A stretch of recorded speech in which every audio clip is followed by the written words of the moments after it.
Oh yeah, foundation cracks here in Kansas City are very normal. I could probably go down almost every street in this town and find you a foundation crack.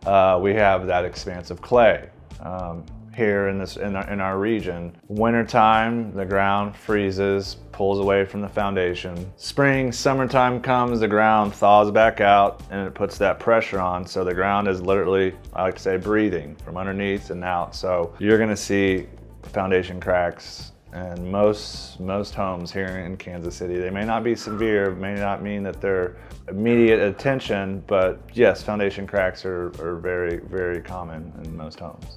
It depends.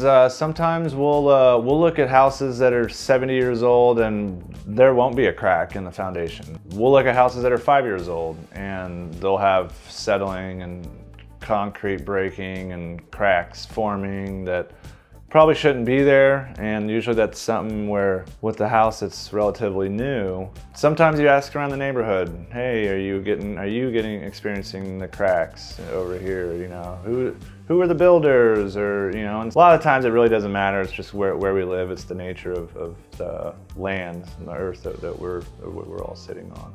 Yeah, foundation cracks can they can grow and they can shrink at times. Mainly they always generally get bigger before they want to shrink and get smaller. Not shrink, but when we get the earth coming into play, sometimes that earth can press back against the foundation and push a crack, smaller than what it was, but generally it's if you see a foundation crack, it can stay the same for maybe a little bit, but eventually majority of the time that yes, they can expand and get larger and cause water issues and structural issues. They can start catching up to appliances and gas lines and ductwork stuff. If you're not if you don't address it right away, they can start putting stress on the interior side of things.